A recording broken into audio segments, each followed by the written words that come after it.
Respetados estudiantes de los grupos de máquinas hidráulicas 3449, grupos 1 y 2, reciban un cordial y respetuoso saludo de mi parte. Soy el profesor Jair Leopoldo Loaiza Bernal.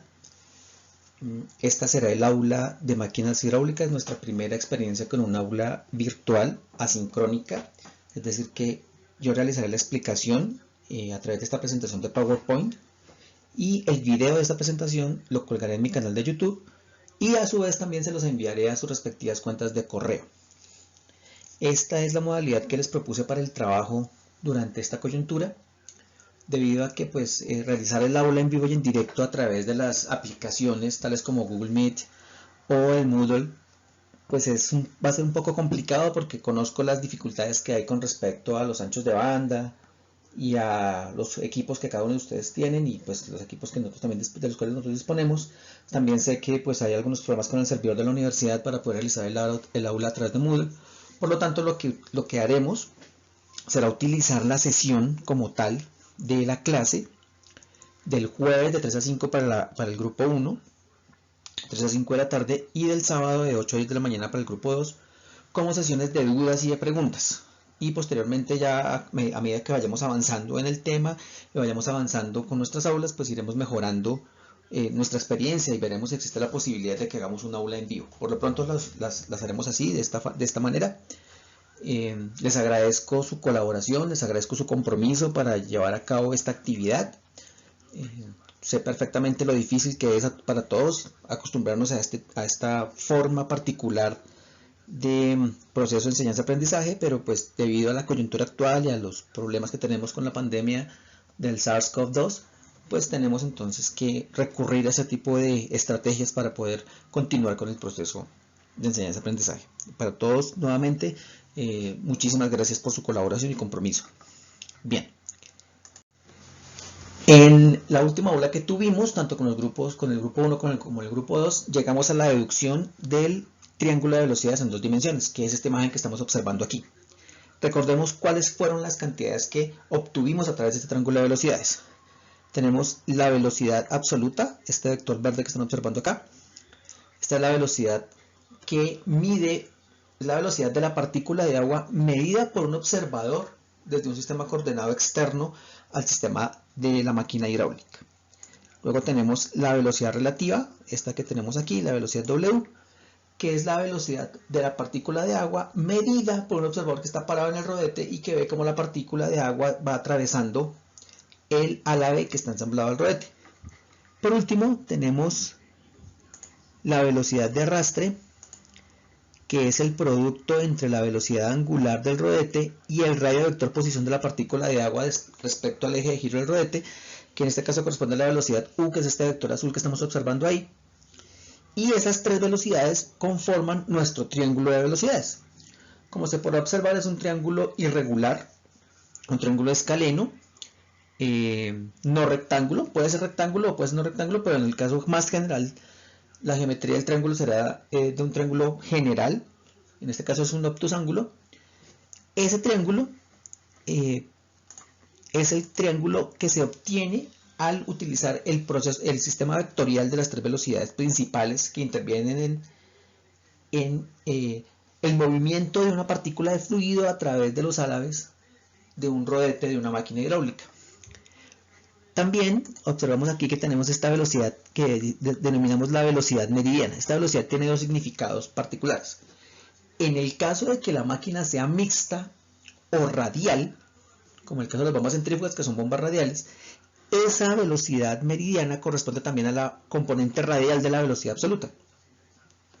Esa componente radial de la velocidad absoluta, en este caso la velocidad meridiana, divide el triángulo de velocidades en dos triángulos rectángulos y que quedan perfectamente definidos, ya que nosotros conocemos tanto la magnitud de la velocidad relativa como la magnitud de la velocidad absoluta, bien sea a la entrada o a la salida del ala del rodete. Además de esos vectores, la velocidad absoluta en verde, la velocidad relativa en rojo, la velocidad de arrastre en azul y la velocidad meridiana en negro, también tenemos entonces el ángulo beta, que corresponde al ángulo que existe entre la línea de acción del vector velocidad relativa y del vector velocidad de arrastre, el ángulo alfa, que será el ángulo medido entre la línea de acción del vector velocidad absoluta y del vector velocidad de arrastre. Entonces, beta el ángulo entre la velocidad relativa y el vector velocidad de arrastre, alfa el ángulo entre el vector velocidad absoluta y el vector velocidad de arrastre. Entonces, esas son las variaciones que hemos encontrado. Aquí tenemos una magnitud que hemos denominado B sub u, que es la proyección del vector velocidad absoluta sobre la línea de acción del vector velocidad de arrastre, y tenemos a W sub u, que será la proyección del vector velocidad relativa sobre la línea de acción del vector velocidad de arrastre. Pero en el caso de esta proyección, sabemos que la velocidad de arrastre va en una dirección, pero de acuerdo al diagrama, la proyección del vector velocidad relativa iría en otra dirección. Por eso aquí queda indicado este signo negativo en el vector u. ¿Listo? Se refiere justamente a esa diferencia en el sentido tanto de la proyección del vector velocidad relativa como del sentido del vector de velocidad de arrastre. Bien, entonces ya habíamos deducido todas estas cantidades, ya sabemos a qué pertenece cada una de ellas. Bueno, entonces aquí encontramos una explicación desde el punto de vista geométrico de las cantidades que hemos expuesto en el diagrama anterior. Tenemos que la velocidad B sub u corresponde a la proyección del vector velocidad absoluta sobre la línea de acción del vector velocidad de arrastre. Por eso B sub u es igual a B coseno alfa, donde alfa, recordemos, es el ángulo entre el vector velocidad absoluta y el vector velocidad de arrastre. Esa será la componente transversal de la velocidad absoluta. Luego tenemos la componente transversal de la velocidad relativa, que será W sub u, que será igual a W por el coseno de pi menos beta, es decir, W sub u será igual a menos W coseno de beta. Recordemos que ese menos se debe a que la componente proyectada, o sea, la proyección del vector velocidad relativa sobre la línea de acción del vector velocidad de arrastre tiene sentido contrario al vector velocidad de arrastre. Por eso viene ese signo negativo que aparece ahí. Por lo tanto, la magnitud total del vector velocidad de arrastre será igual a la magnitud del vector B sub u, que es la proyección del vector velocidad absoluta sobre la línea de acción del vector velocidad de arrastre, más la magnitud del vector W sub u, que es la proyección del vector velocidad relativa sobre la línea de acción del vector velocidad de arrastre. La altura del triángulo de velocidades corresponde a la velocidad meridiana, que es el vector negro que vimos en el diagrama anterior, y del triángulo general, el triángulo grande, el triángulo general de velocidades lo dividen en dos triángulos rectángulos que quedan perfectamente definidos, ya que conocemos alfa y beta, y conocemos B, conocemos W y conocemos U. Esta construcción del triángulo de velocidades es válida tanto para máquinas axiales como para máquinas mixtas y, lógicamente, para máquinas radiales. En esos casos, para las máquinas axiales y las máquinas mixtas se deberá cumplir una condición, y es que la velocidad radial es igual a 0.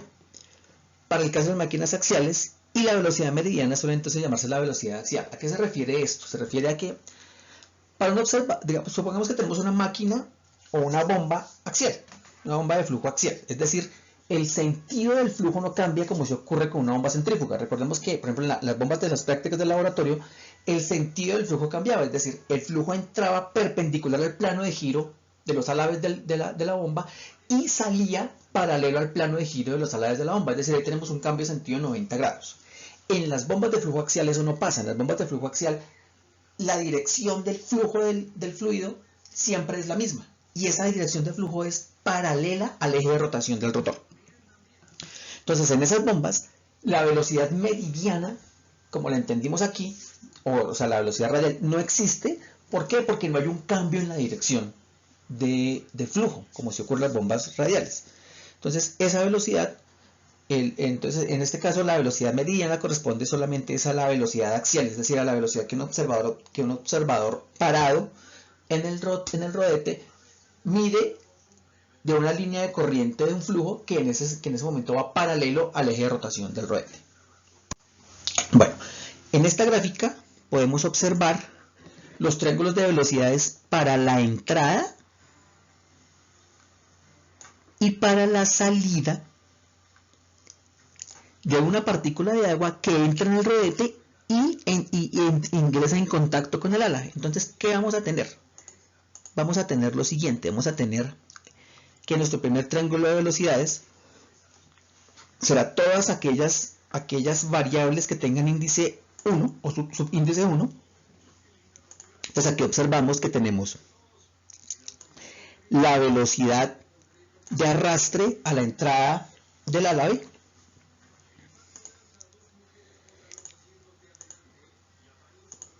la velocidad absoluta a la entrada del álave, V sub 1, y la velocidad relativa a la entrada del álave, W sub 1. Este vector W sub 1 simplemente lo trasladamos desde este punto hasta este punto de acá, hasta aquí. Esta línea de acá mide lo mismo que esta línea de acá, es decir, el vector W sub 1. Y ahí tenemos lógicamente el triángulo de velocidades a la entrada del álave.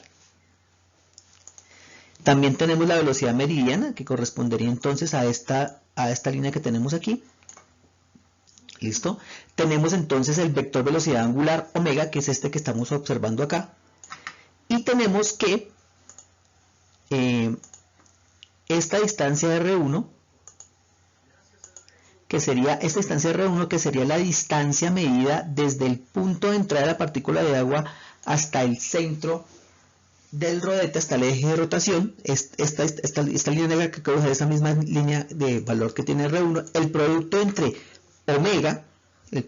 entre omega y R1, pues será U sub 1. Entonces ahí tenemos nuestro triángulo de velocidades a la entrada e igualmente tenemos un triángulo de velocidades a la salida. Este triángulo de velocidades es el triángulo de la salida, donde tenemos la velocidad de arrastre en 2, tenemos la velocidad absoluta a la salida y tenemos la velocidad relativa a la salida. Aquí ocurre el mismo tratamiento. Lo que podemos hacer es trasladar este vector de aquí,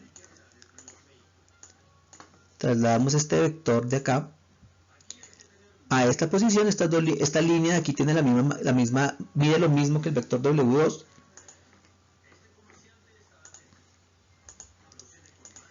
Aquí también tendremos una velocidad meridiana, que será esta de acá. Esta de acá será la velocidad meridiana. Y nuevamente tenemos los mismos ángulos alfa y beta del caso anterior. Bien, continuemos. Entonces, aquí tenemos los dos triángulos de velocidades. El triángulo con todas las denominaciones, con todos los índices 1 será el triángulo a la entrada, y el triángulo con todos los índices 2 será el triángulo a la salida.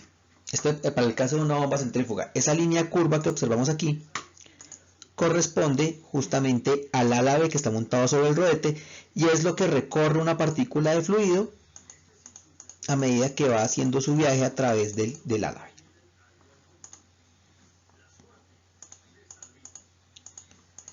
Bien. Entonces, aplicando el análisis que se presenta a un volumen de control, los principios de conservación de la masa o de continuidad y del momento cinético, entonces tenemos que estos principios están referidos a la velocidad absoluta del fluido, pues están enunciados unidos a un sistema de ejes ligados a tierra. De ser necesario, se pasará entonces a operarse, en el caso que sea estrictamente necesario, con las velocidades relativas, en el caso de que definamos el movimiento de la partícula de agua respecto a un sistema que esté ligado al rodete.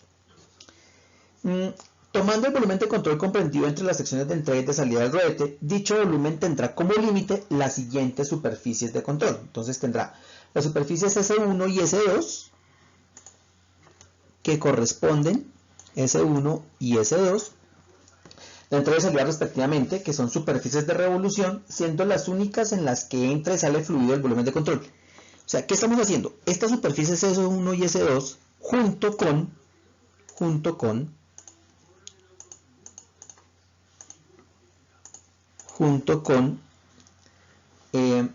las superficies laterales interiores de contacto entre los álaves y el rodete SA, junto con esta superficie SA, y junto con las superficies fijas de la carcasa S sub CR. En el caso de que los canales sean abiertos, estos están limitados por las superficies internas de la carcasa en la zona correspondiente. Si los canales son cerrados, estas superficies pues serán móviles. Entonces aquí tenemos esta superficie de aquí, que es la superficie de contacto.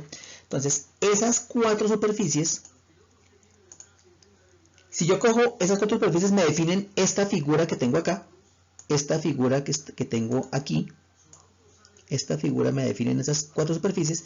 Si yo tomo esas cuatro superficies y la roto en una revolución respecto al eje de rotación, al eje de giro del rotor, que en este caso sería este, entonces obtendré el volumen de control. Ese volumen de control será un toro, será una figura parecida a una dona, pero cuyo perfil es justamente esta región limitada por las superficies S1, S2, S sub CR y S sub D. Bien, ya tenemos claro que ese es el volumen de control. ¿Listo? Entonces, al aplicar a ese volumen de control la ecuación integral de la conservación de la masa y suponer que el sistema es globalmente estacionario, entonces, ¿qué es lo que hacemos cuando suponemos que el sistema es globalmente estacionario? Bueno, aquí nuevamente está la explicación de las superficies que limitan el volumen de control, S1, S2, S sub A, que es la superficie del volumen de control en contacto con el cubo del rodete, y S sub CR, que es la superficie del volumen de control en contacto con la carcasa. Entonces, aplicando la ecuación de continuidad a ese volumen de control, ¿qué vamos a tener? Vamos a tener entonces que, recuerden que S1 es una superficie de revolución y S2 es otra superficie de revolución, que serían como las superficies de límite por donde entra el fluido, pero son las superficies límite de esa dona, de ese todo que se forma al hacer rotar esa superficie que les acabo de mostrar, esa área que les acabo de mostrar, respecto al eje de rotación del rodete. Entonces, una vez formado eso, tendremos entonces que la integral sobre la superficie S2, es decir, la superficie de salida, de el vector velocidad absoluta 2 multiplicado por el vector normal a la superficie de salida. ¿Listo? En este caso vamos a tomar un ds, es decir, recuerden que lo que tenemos ahí es como una especie de anillo. Ese anillo está formado por la superficie S2. Entonces lo que hacemos es coger ese anillo para poder calcular la integral y partirlo en muchos pedacitos chiquitos. Cada pedacito de eso es un diferencial de área. Como asumimos que cada diferencial de área es plano, cada uno de esos diferenciales de área tendrá un vector normal a esa superficie, a esa superficie plana, que será perpendicular a la superficie plana, y en este caso ese vector, como es la superficie de salida, ¿listo? Su línea de acción se cortará con el eje de rotación del sistema, pero irá en dirección de salida. ¿Listo? Entonces, por eso este producto de la velocidad por el vector normal a cada diferencial de área, integrándolo, más la integral el mismo concepto, la velocidad absoluta a la entrada, más el vector normal a cada diferencial de área a la entrada, la suma de esas dos integrales será igual a 0. ¿Listo? Como el vector normal, con el vector normal n apuntando hacia afuera de las superficies que delimitan el volumen de control, en este caso hacia afuera de la superficie de entrada S1 y hacia afuera de la superficie de salida S2. ¿Listo? Entonces lo que me está diciendo esto básicamente es que ese producto entre la velocidad y el vector normal a la superficie, al área de la superficie, es igual al caudal. Recordemos la definición de caudal de mecánica de fluidos. La definición de caudal de mecánica de fluidos dice que área por velocidad es igual al caudal. ¿Listo? Entonces aquí lo que estamos es multiplicando la velocidad con la que la partícula atraviesa justamente esa superficie, ¿listo? Esa área que encierra el volumen de control. Entonces la suma de esas dos, a la entrada y a la salida, como son cantidades vectoriales, tengo un vector entrando, un vector saliendo, pero las normales van en direcciones contrarias, entonces esa suma vectorial debe ser igual a 0. ¿Qué me está diciendo eso? Me está diciendo que el módulo de cada uno de esos productos, de la velocidad de salida por el vector normal a la superficie de salida y de la velocidad de entrada por el vector normal a la superficie de entrada, debe ser igual al caudal. Por lo tanto, la suma de esas dos, como van en direcciones contrarias, es igual a 0. Y estos productos, la magnitud de esos productos corresponden pues justamente al caudal. Lo que implica entonces que si yo cojo la componente de la velocidad absoluta paralela al vector normal al área, en este caso v sub n, entonces tendré un v sub n a la entrada, que será vn1 por el área 1, tengo un caudal, y tendré otro caudal a la salida, vn2 por el área 2. Al sumar esos dos caudales, perdón, al restar esos dos caudales, pues tiene que quedarme 0. ¿Por qué? Porque el caudal a la entrada y el caudal a la salida tienen que ser iguales. Porque estamos asumiendo que el sistema es cuasi estático, el flujo es, el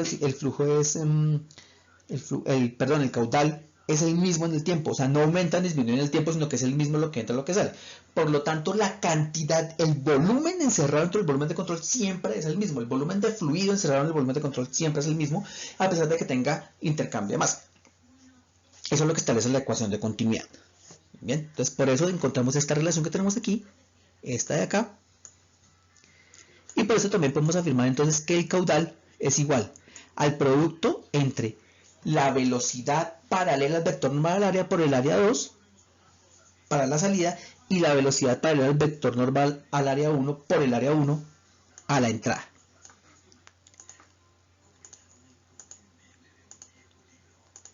Bueno. Donde recordemos que v sub n, este de aquí, v sub n, es la componente de la velocidad absoluta, v, que es paralela al vector normal a la superficie respectiva, n. Y a corresponde al área de esas superficies a la entrada y a la salida. O sea, A1 corresponde al área de la superficie S1 y A2 corresponde al área de la superficie S2.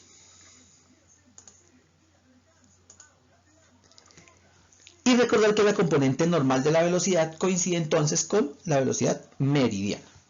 Bien, entonces, se aplica ahora, entonces ya hemos definido completamente la ecuación de continuidad para el triángulo de velocidades del cual hemos hablado arriba, ¿no? Tenemos dos triángulos de velocidades, una entrada y una la salida. Y ahora vamos a definir la ecuación de conservación de la cantidad de movimiento para el mismo triángulo de velocidades, para el mismo triángulo de velocidades. Entonces, aplicando ahora para el volumen de control definido anteriormente el principio de conservación del momento cinético, o momento de la cantidad de movimiento, y al igual que antes, el término no estacionario es nulo. Recordemos que estamos asumiendo que el sistema es estacionario porque la cantidad de masa y el volumen dentro del volumen de control no cambian en el tiempo, entonces estamos asumiendo que el sistema es estacionario. Entonces, eso puede ponerse de este modo. Entonces, tendremos que la integral sobre la superficie de control de x, ¿quién es del vector x? ¿Quién es el vector x? El vector respecto al cual voy a medir los momentos, es decir, el eje axial o el eje de rotación del rodete, multiplicado por la densidad, multiplicado por la velocidad, multiplicado por la velocidad, multiplicado por la velocidad menos la velocidad de la superficie de control, por la normal de esa superficie, por el diferencial de superficie. Esta integral me da para toda esa área, sea para el área 1 o para el área 2, las dos integrales son iguales, solamente cambian las cantidades internas, será igual entonces a menos la integral de superficie de x, nuevamente por las fuerzas, por la fuerza producida por las presiones del fluido respecto a cada uno de los sistemas que conforman nuestra máquina hidráulica. Entonces voy a tener una presión del fluido respecto a los alaves, voy a tener una presión del fluido respecto al cubo del rodete, voy a tener una presión del fluido respecto a la carcasa, más la integral de superficie de todas los esfuerzos producidos por la viscosidad. Por eso estamos multiplicando aquí por el vector de viscosidades. ¿Por qué es una integral de superficie? Porque recordemos que la viscosidad es un efecto superficial entre comillas, estamos hablando de dos, la superficie de una se mueve respecto a la otra en un esfuerzo cortante que se llama, y esa oposición que se produce es lo que llamamos la viscosidad. Es la oposición que ofrece un fluido a que una capa de él se mueva respecto a otra. Entonces también tenemos el vector de fuerzas, un vector de fuerzas viscosas, y estamos calculando el momento de esas fuerzas viscosas respecto del eje de rotación del rodete, más el momento producido por las fuerzas másicas respecto al eje de rotación del rodete. Recordemos que entonces acá ya no va a ser una integral de superficie, como en este caso, aquí, en este caso final, es una integral de volumen, porque estamos hablando de las fuerzas másicas, mientras que aquí es una integral de superficie, porque estamos hablando de las fuerzas viscosas, y aquí es otra integral de superficie, porque estamos hablando de los efectos de la presión sobre las superficies de contacto. Bien, entonces, ¿qué vamos a tener? Vamos a tener entonces que esta ecuación está referida al origen del sistema. La simetría del volumen alrededor del eje de giro hace que solo pueda ser distinta de cero la componente del momento que va hacia el eje o que va en la dirección del eje. La velocidad v sub c del movimiento de la superficie de control solo es distinta de cero en las superficies móviles del rotor. Pero en esos puntos, en las superficies móviles del rotor, que serían los rodetes, coincide con la velocidad v absoluta del fluido, por la condición de adherencia. Por eso, en la integral del flujo de momento cinético a través de las superficies del volumen de control, solo se tienen en cuenta los efectos sobre las superficies de entrada y de salida, puesto que el resto de las superficies, es decir, las superficies de contacto con el cubo del rodete y las superficies de contacto con las paredes de la carcasa, o bien la velocidad del flujo es nula, o bien es igual a la de la superficie de control.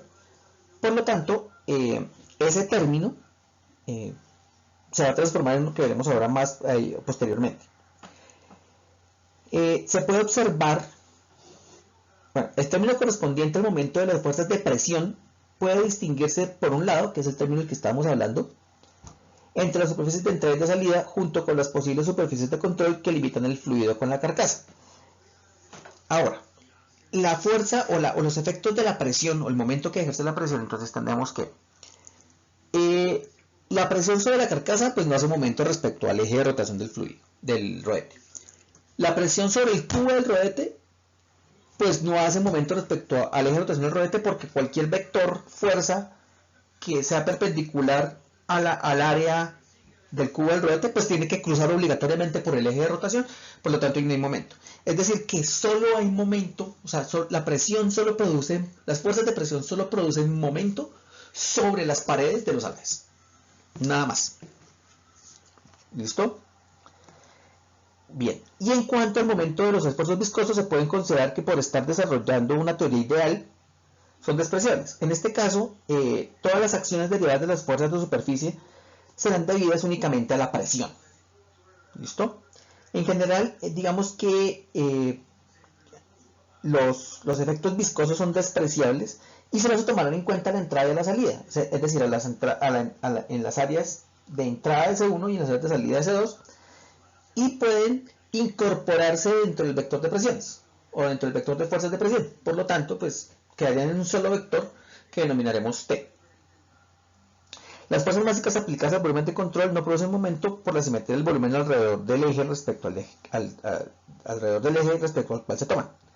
Entonces, con todas esas consideraciones y teniendo presente que la componente del momento que interesa es según el eje X, entonces puede ponerse a este en función de la diferencia entre el flujo de momento cinético en las direcciones de entrada y salida. Entonces voy a tener el momento cinético del flujo a la entrada por S1 y el momento cinético del flujo a la salida por S2. Por lo tanto, obtendremos entonces esta ecuación, donde dice que el torque total, o el torque que le aporta el rodete al fluido, o que le aporta el fluido al rodete, ¿a qué va a ser igual? Va a ser igual a dos integrales de superficie. Una sobre la superficie de salida, y esa integral será ρ, que es la densidad del fluido, por R2, que es el vector posición de una partícula del fluido respecto al eje de rotación, el radio 2, a la salida, por la componente de la velocidad absoluta en la dirección de la velocidad de arrastre a la salida, por la componente de la normal de la velocidad absoluta a la salida por ds. Entonces una integral de superficie menos la integral de superficie de la densidad del fluido por el radio vector posición de una partícula de fluido a la entrada del álave por la componente de la velocidad absoluta en la dirección de la velocidad de arrastre a la entrada por la componente de la velocidad absoluta en la dirección del vector normal al área de S a la entrada. La diferencia entre esas dos integrales será entonces el paro torque que bien sea el rodete le aplica al fluido, le aporta al fluido, o el fluido le aporta al rodete, dependiendo si es una bomba o si es una turbina. Entonces esta ecuación es la denominada ecuación de Euler y puede enunciarse como el paro torque transmitido entre el rodete y el fluido, bien sea del rodete al fluido o del fluido al rodete, que circula a través de él, es igual a la variación del momento cinético o momentum que experimenta el fluido entre las secciones de entrada y de salida. O sea, solo nos importa lo que pasa en S1 y en S2, nada más. Algunas cosas importantes, algunas observaciones importantes respecto a la deducción que se ha hecho del teorema. Entonces, 1. Esta deducción del teorema anterior, en esta deducción no se ha hecho la hipótesis sobre la forma de los álabes, por lo tanto, el teorema es independiente de la forma del álabe. Tampoco se han utilizado hipótesis restrictivas sobre los efectos de la viscosidad del fluido en el flujo, por lo que es válido tanto para flujos viscosos como para flujos ideales, ya que el momento del esfuerzo viscoso en la entrada y en la salida es siempre de muy poca importancia, como se ha indicado anteriormente. Esto no significa que el movimiento sea el mismo tanto para un fluido ideal como para un fluido viscoso, sino que dado que el campo de velocidades a la entrada y a la salida, en cada caso, el par que estos campos de velocidades ejercen sobre el eje, venían dados por la misma expresión, pues como hemos justificado anteriormente. La ecuación de Euler puede aplicarse sin ninguna modificación a cascadas de álabes fijos. En este caso, el par será en este caso estático y deberá ser soportado por la estructura del sistema de álabes, es decir, que va a tener tengo un par producido por las fuerzas que se aplican sobre las paredes del álabe, pero entonces, como el álabe está fijo respecto a una superficie, entonces se va a producir un momento reactante en la base de ese álabe. Por eso estamos hablando de que el sistema, o que en ese caso las ecuaciones son estáticas y no dinámicas, como lo es en análisis normal.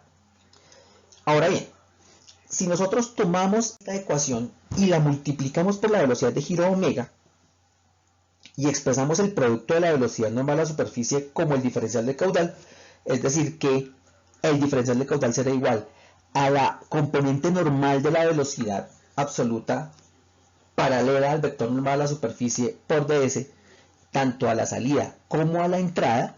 Aquí lo tenemos a la salida como a la entrada, es decir, lo que hicimos aquí fue despejar de Q.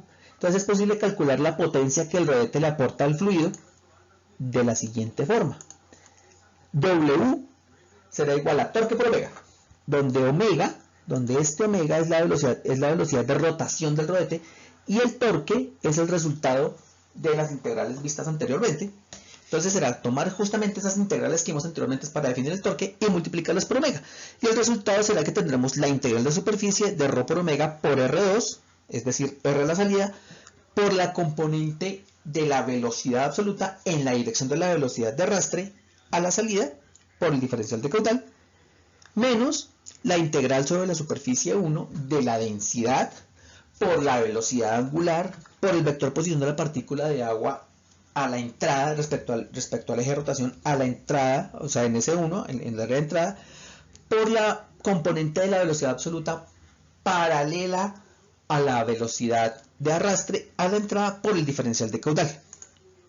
Eso, y sabiendo que R por omega es igual a U, recordemos que el vector R por el vector omega nos da la velocidad de arrastre, entonces podemos expresar que la potencia puede expresarse como el producto del gasto por la energía específica aportada. Recordemos que eso es ρ por Q por G por H.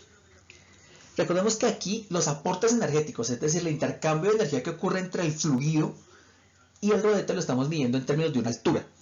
Bien, entonces como la densidad es constante puede eliminarse y dividiendo por el caudal la altura aportada al fluido, o sea la energía aportada al fluido, bien sea del rodete al fluido, del fluido al rodete, se convierte entonces en G por H es igual a 1 sobre Q por la integral sobre la superficie 2 de la velocidad de arrastre por la componente de la velocidad absoluta en la dirección de la velocidad de arrastre por dq a la salida menos la integral de superficie de la velocidad de arrastre a la entrada por la componente de la velocidad absoluta en la dirección de la velocidad de arrastre a la entrada por dq, todo esto a la entrada. Entonces 1 sobre el caudal por la resta de esas dos integrales nos va a dar G por H. Considerando entonces solamente a la superficie de corriente y que la velocidad transversal es uniforme, asumiendo que la velocidad transversal es uniforme, se puede establecer que la altura intercambiada o la energía intercambiada entre el rodete y el fluido es la potencia aportada al fluido por unidad de masa. Por lo tanto, la expresión que observamos a continuación, donde lo que estamos tomando es la razón de cambio de la potencia con respecto al caudal, va a ser igual a ¿qué? Va a ser igual a ρ G por H, pero el ρ lo pasamos al otro lado a dividir porque el ρ es constante, entonces lo pasamos al otro lado a dividir, entonces nos queda que W sobre ρ por dq es igual a G por H teórico, que va a ser igual a básicamente la diferencia entre las velocidades. Entonces tendré, y fíjense que estas dos velocidades van en el mismo sentido, será la velocidad de arrastre a la salida por la componente de la velocidad absoluta de la dirección de la velocidad de arrastre a la salida, menos la velocidad de arrastre a la entrada por la componente de la velocidad absoluta en la dirección de la velocidad de arrastre a la entrada. Entonces eso será G por H, y si pasamos G a dividir, entonces nos queda que H teórica va a ser igual a la diferencia entre el producto que acabamos de enunciar dividido entre la gravedad, donde T infinito indica que la altura calculada es teórica. Y recordemos que se asumió la hipótesis de uniformidad de la velocidad de arrastre, es la velocidad transversal. Entonces, asumiendo esto, esta ecuación es válida tanto para álabes finitos como para álabes infinitos, porque estamos asumiendo que la velocidad de arrastre es uniforme. Bueno, otras formas de la ecuación de Euler, otras maneras de expresar la ecuación de Euler. Entre los triángulos de velocidades en la entrada y la salida del rodete permiten establecer la siguiente relación. U por b coseno alfa, donde b coseno alfa, ¿qué es? Es la proyección de la velocidad absoluta sobre la línea de acción de la velocidad de arrastre. Va a ser igual a un medio de la velocidad absoluta al cuadrado más la velocidad de arrastre al cuadrado menos la velocidad relativa al cuadrado. Por lo tanto, la altura teórica puede ser escrita como h teórica será el cuadrado de la velocidad absoluta a la salida menos el cuadrado de la velocidad absoluta a la entrada más el cuadrado de la velocidad de arrastre a la salida menos el cuadrado de la velocidad de arrastre a la entrada más el cuadrado de la velocidad relativa a la entrada menos el cuadrado de la velocidad relativa a la salida. Todo eso sobre 2G. ¿Por qué en la velocidad relativa cambia? Recordemos el diagrama de velocidades, el triángulo de velocidades, donde dijimos que el sentido del vector velocidad relativa es contrario a la velocidad de arrastre y al de la velocidad absoluta. En las máquinas donde la altura es positiva, es decir, donde el rodete le aporta energía al fluido, el aumento se obtiene por medio de tres desigualdades. Que la velocidad absoluta de salida sea mayor que la velocidad absoluta de entrada, entonces tengo un aumento en la velocidad absoluta. Que la velocidad de arrastre de salida sea mayor que la velocidad de arrastre de entrada, y eso está dado por que el radio a la salida es mayor que el radio a la entrada. Recordemos que la velocidad angular del rodete es la misma para todo el rodete, pero si el rodete es más angosto a la entrada que a la salida, entonces las velocidades de arrastre van a ser obviamente diferentes. Va a ser menor la velocidad de arrastre a la entrada que la velocidad de arrastre a la salida. Y por último, que la velocidad relativa a la entrada sea mayor que la velocidad relativa a la salida, por la disminución de la velocidad relativa que se consigue mediante el uso de canales de paso divergentes en el rodete. Para las turbinas, donde las alturas serán negativas, lógicamente porque es el fluido que le aporta energía al rodete, las desigualdades serán inversas. En máquinas centrífugas puras, las superficies de entrada y salida serán cilindros paralelos al eje de radios R1 y R2. En máquinas centrífugas puras, las superficies de entrada y salida serán cilindros paralelos al eje de radios R1 y R2, y las superficies de corriente serán planos perpendiculares al mismo, siendo uniforme la altura o el ancho del rotor B.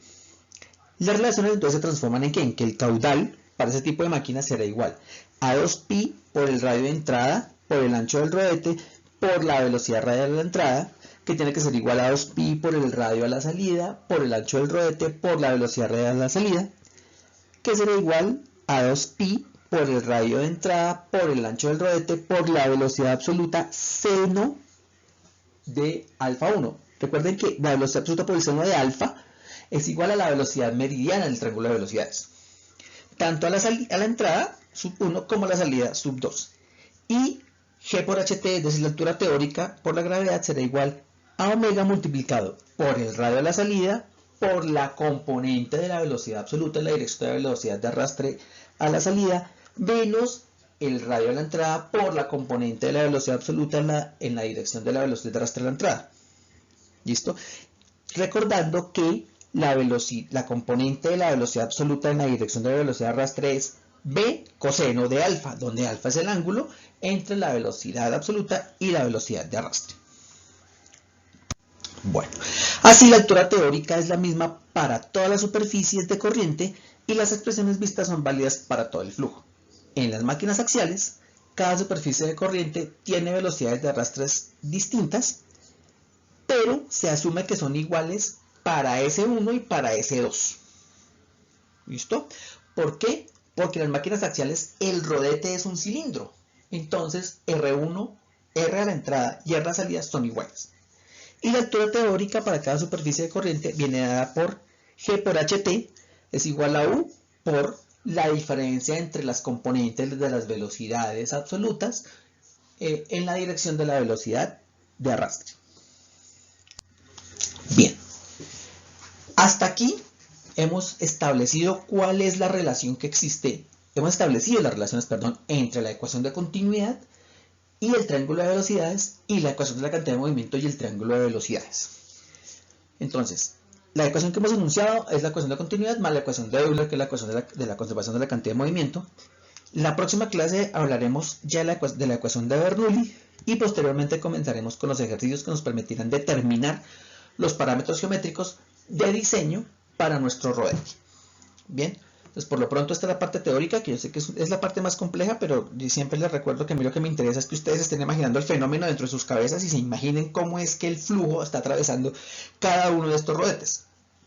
¿Listo? Eso es lo más importante, que ustedes fenomenológicamente entiendan el proceso para que cuando hagamos la traslación de toda esta teoría al diseño de los rodetes, básicamente que es lo que vamos a hacer, entonces podamos entenderlo con mayor facilidad. Cualquier duda, cualquier pregunta que tengan, por favor anótenla y me la formulan, bien sea por correo electrónico o bien sea el día que tengo con cada grupo las clases de aulas virtuales. Es importante que asistan, por favor, tanto para ustedes como para mí es muy importante que asistan a las aulas virtuales. Ya les recuerdo que les estaré diciendo, bien sea si es por el Google Meet o por el Moodle, que realizaremos las sesiones de aulas virtuales con el grupo 1 el jueves de 3 a 5 de la tarde y con el grupo 2 el sábado de 8 a 10 de la mañana. Por su atención y por su colaboración, muchísimas gracias. Les reitero mi disposición para ayudarles en lo que ustedes consideren que es necesario. Y por favor estén pendientes, tanto con mi clase como con las clases de los demás profesores. Y nuevamente que tengan muchos éxitos en esta etapa, que es un poco complicada debido a las condiciones que se están presentando. Hasta luego, muchachos, que les vaya muy bien.